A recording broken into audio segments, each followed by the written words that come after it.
გიორგი მთაწმინდელის სახელობის გალობის უნივერსიტეტის სამეცნიერო კონფერენციისთვის ემზადება. ამ დროისთვის მასში მონაწილეობის მსურველთა რეგისტრაცია მიმდინარეობს. მუსიკოლოგიისა და ეთნოლოგიის პრობლემები. ამ სახელწოდების სტუდენტთა და ახალგაზრდა მკვლევართა სამეცნიერო კონფერენცია ივნისში გაიმართება. ღონისძიება პროფესორ მანანა ანდრიაძის ხსოვნას ეძღვნება. კონფერენციაში მონაწილეობის მიღება შეუძლიათ ბაკალავრიატის, მაგისტრატურის, დოქტორანტურის საფეხურის სტუდენტებს და ახალგაზრდა მკვლევრებს. რეგისტრაცია 20 აპრილს დასრულდება. კონფერენციის ფარგლებში საუკეთესო სამეცნიერო ნაშრომის ავტორს პროფესორ მანანა ანდრიაძის სახელობის პრემია გადაეცემა. მიმდინარე წელს კონფერენცია გაფართოებული ფორმატით ტარდება, გულისხმობ იმას, რომ საერთაშორისო კონფერენცია იქნება პირველად. ეს ძალიან მნიშვნელოვანი არის ჩვენი უნივერსიტეტისთვის, ჩვენი სტუდენტებისთვის, რომ საერთაშორისო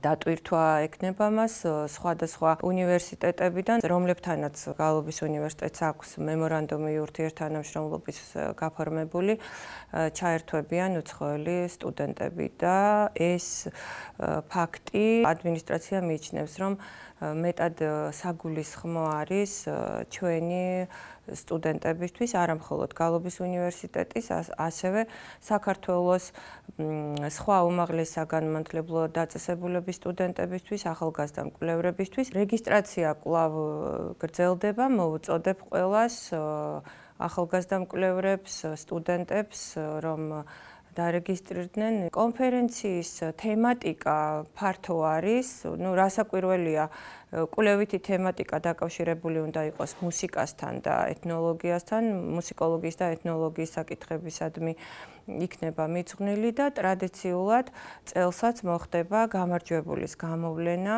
რომელიც მიიღებს მანანა ანდრიაძის სახელობის პრემიას. ამ კონფერენციის დატვირთვა და დანიშნულება, რა თქმა უნდა, არის სტუდენტებში, ახალგაზრდებში სამეცნიერო პოტენციალის წარმოჩენა, განვითარება და იმავდროულად ჩვენ გარკვეულად პატივს მივაგებთ ცნობილ მეცნიერს მანანა ანდრიაძეს, რომელსაც ძალიან დიდი დამსახურება მიუძღვის მუსიკოლოგიის, ამ მიმართულების, საეკლესიო მუსიკოლოგიის განვითარებაში.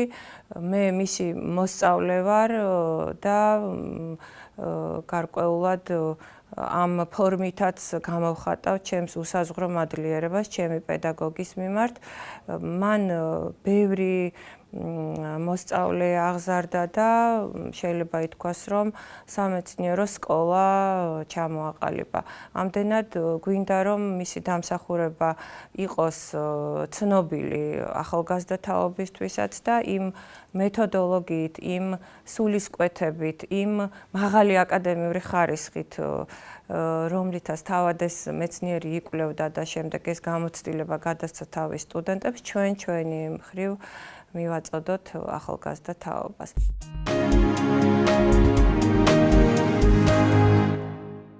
საქართველოს პირველი დემოკრატიული რესპუბლიკის შესახებ ეროვნული არქივის საგანმანათლებლო პროექტში მონაწილეობისათვის 329 საჯარო და კერძო სკოლის 1600-ზე მეტი მოსწავლე დარეგისტრირდა. ორგანიზატორთა განმარტებით ღონისძიების ნახევარფინალური ეტაპი და ფინალი ინტელექტუალური თამაშის რასად როდის პრინციპით გაიმართება.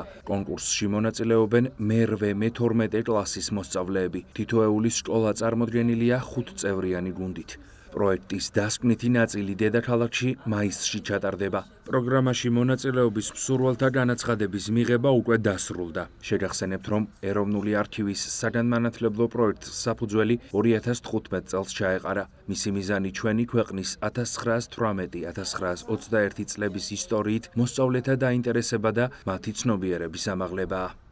პროექტის მიზანია სკოლის მოსწავლეების, ან ჩვენი ახალგაზრდების ცნობიერების ამაღლება და დაინტერესება საქართველოს ისტორიის ისეთი უმნიშვნელოვანესი პერიოდით, როგორიც არის საქართველოს პირველი რესპუბლიკა. შესაბამისად, ჩვენ ყოველწლიურად ვცდილობთ, რომ ეს მასალა საარქივო დოკუმენტების ჩათვლით მივაწოდოთ მოსწავლეებს, რათა მოემზადონ და უფრო მეტი ცოდნა, უფრო მეტი ინფორმაცია მიიღონ საქართველოს ისტორიის ამ პერიოდის შესახებ. აქტიურობით პირველ ადგილზე არის დედა დედაქალაქი, თუმცა ძალიან აქტიური არის ქუთაისის სკოლები, ასევე შეგვიძლია დავასახელოთ წალენჯიხა და ხობის სკოლები, საიდანაც რამდენიმე სკოლა იღებს მონაწილეობას ჩვენს პროექტში. ხულოდან რამდენიმე სკოლა იღებს მონაწილეობას, რაც განსაკუთრებით სასიხარულოა ჩვენთვის. ფინალური თამაში უკვე გამოავლენ 3 გამარჯვებულს, რომლებიც ეროვნული არქივის მხრიდან დაჯილდოვდებიან საჩუქრებით და სიგელებით.